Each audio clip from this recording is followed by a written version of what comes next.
समझो आसान तरीके से, उस्ताद है खास सादी मात के। बिस्मिल्लाहिर्रहमानिर्रहीम। अस्सलाम वालेकुम डियर स्टूडेंट्स।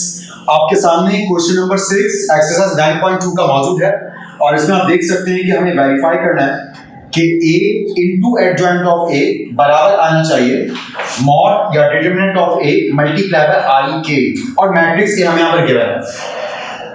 जब भी वेरीफाई या शो दैट या प्रूव दैट आता है, इसका मतलब ये होता है कि आप लेफ्ट हैंड साइड को राइट हैंड साइड के बराबर करके दिखाते हैं। तो यहाँ पर हम सबसे पहले लेफ्ट हैंड साइड पे वर्किंग करेंगे, उसका एक जवाब आएगा, फिर हम राइट हैंड साइड पे वर्किंग करेंगे, उसका एक जवाब आएगा, और दोनों जवाब क्या होने चाहिए? बिल्कुल बराबर। ए का मतलब क्या है? मैट्रिक्स ए, ये रहा, ये स्क्वायर मैट्रिक्स है 2x2 ऑर्डर का। और एडजॉइंट ऑफ ए का क्या मतलब है? इसी का एडजॉइंट। और आपको पता है 2x2 ऑर्डर के मैट्रिक्स का एडजॉइंट मालूम करना बहुत आसान होता है। आप सिंपल फर्स्ट डायगोनल के एलिमेंट्स को इंटरचेंज करते हैं, उनकी पोजीशंस को, और सेकंड डायगोनल के एलिमेंट्स के आप फिर साइन तब्दील करते हैं, वो क्या एडजॉइंट। तो यहाँ पर लेफ्ट हैंड हमसे कहा जा रहा है कि ए को मल्टीप्लाई करा दो, ब्रैकेट मतलब मल्टीप्लाई करा दो ए के ही एडजॉइंट से, यानी कि हमें इस मैट्रिक्स को इसी के एडजॉइंट से मल्टीप्लाई करना है। तो लेफ्ट हैंड साइड का आंसर आ जाएगा। और फिर राइट हैंड साइड पर हमें क्या करना है? हमें राइट हैंड साइड के लिए सबसे पहले चाहिए हमें a का डिटरमिनेंट, उसका मॉड, वो मालूम करेंगे हम, और उसके बाद उसको i से मल्टीप्लाई करवा देंगे। ये i किसका सिंबल है? ये i आइडेंटिटी मैट्रिक्स का सिंबल है, और आइडेंटिटी मैट्रिक्स को आप यूनिट मैट्रिक्स भी कहते हैं। और एक ऐसा मैट्रिक्स होता है जिसके लीडिंग डायगोनल, यानी कि फर्स्ट डायगोनल में क्या होता है? 1 1, और सेकंड डायगोनल में क्या होता है? 0। या यूं कह लीजिए कि फर्स्ट डायगोनल के अलावा बाकी सारे एलिमेंट्स क्या होते हैं? 0 होते हैं। और यहाँ पर हमें कैसे पता कि i 2x2 ऑर्डर का मैट्रिक्स है? क्योंकि i के साथ जो a लिखा है वो a 2x2 ऑर्डर का मैट्रिक्स है। ये बात अंडरस्टूड है कि जैसा देश वैसा भेस, यानी कि i जिस किस्म के स्क्वायर मैट्रिक्स के साथ इन्वॉल्व होगा, i का भी वही ऑर्डर होगा। अगर इस a का ऑर्डर 3x3 होता तो i का ऑर्डर भी 3x3 होगा। Got it? So let's start left hand side. A into adjoint of A पहले हम मालूम करते हैं।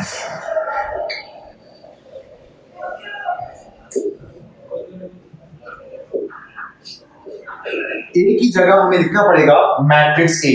मैट्रिक्स A क्या है? 2 3 -4 -6। और एडजॉइंट ऑफ A की जगह इसी का एडजॉइंट लिख देंगे। यहाँ पर एडजॉइंट आ गया, तो इसी मैट्रिक्स का एडजॉइंट लेते हैं, क्योंकि a का एडजॉइंट चाहिए। तो पहले डायग्राम में इधर 2 लिखा और इधर -6। एडजॉइंट लेने के लिए हम इसको स्विच कर देते हैं, -6 यहाँ और 2 यहाँ।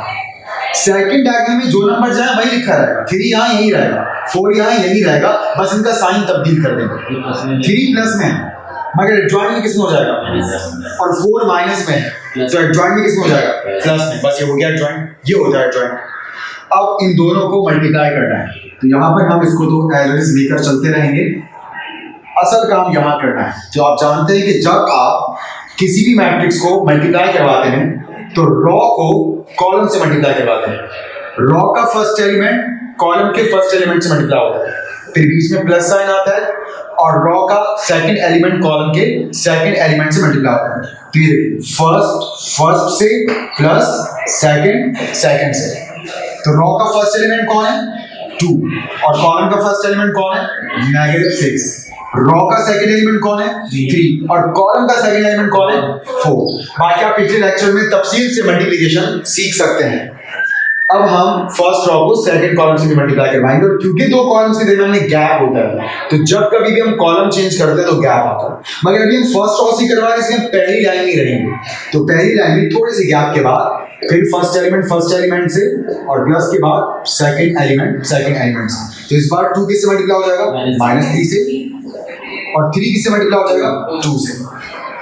बिल्कुल वैसे ही अब सेकंड रॉ भी बारी बारी दोनों कॉलम से मल्टीप्लाई होने वाले हैं, और क्योंकि आप सेकंड रो पर आ गए इस वजह से अब हम सेकंड लाइन पर वर्किंग कर रहे हैं। तो -4 किससे मल्टीप्लाई हो जाएगा? फर्स्ट एलिमेंट -6 से, और -6 किससे मल्टीप्लाई हो जाएगा? सेकंड एलिमेंट 4 से। फिर -4 किससे मल्टीप्लाई हो जाएगा? फर्स्ट एलिमेंट -3 से, और -6 किससे मल्टीप्लाई हो जाएगा? सेकंड एलिमेंट 2 से। बिल्कुल वैसी जैसे फर्स्ट रॉ मल्टीप्लाई हुई, यहाँ a into adjoint of a as it is। अब मल्टीप्लाई करना शुरू करते हैं, प्लस माइनस माइनस 2 into 6 12, यहाँ प्लस ही रहेगा, 3 into 4 12, plus minus minus 2 into 3 6, यहाँ प्लस ही रहेगा, 3 into 2 6, उसके बाद minus minus plus 4 into 6 24, plus minus minus 6 into 4 24, फिर minus minus plus 4 into 3 12, plus minus minus 6 into 2 12।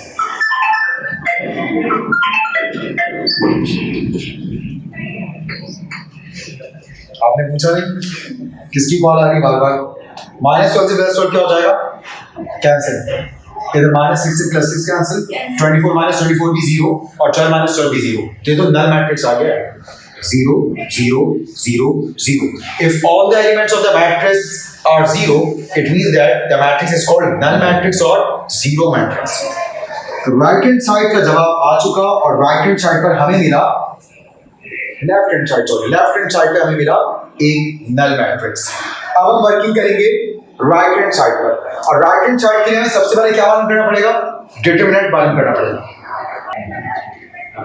Ji let's do right hand side. Right hand side पे हमें क्योंकि पहले mod मालूम करना है, तो यहां पर अब हम हेडिंग लगाएंगे टू फाइंड मॉड ऑफ ए, यानी कि ए का डिटरमिनेंट। ए का डिटरमिनेंट कैसे मालूम होगा? आप ए के तमाम एलिमेंट्स को मॉड में लिखते हैं। ए के एलिमेंट्स क्या क्या हैं? 2 3 -4 -6। और जब आप मॉड मालूम करते हैं तो आप पहले डायगोनल का प्रोडक्ट करते हैं, यानी कि 2 को -6 से मल्टीप्लाई करवाएंगे तो क्या आ जाएगा? -12, फिर -9 लगाते हैं और फिर सेकंड डायगोनल का प्रोडक्ट लेकर आते हैं। सेकंड डायगोनल का प्रोडक्ट क्या हो जाएगा? 10 माइनस 3 4 12। तो माइनस के बाद जब आप -12 लिखेंगे तो डायरेक्टली कर लेते हैं, माइनस माइनस क्या हो जाएगा? +12, और मॉड ऑफ ए क्या आ जाएगा? 0।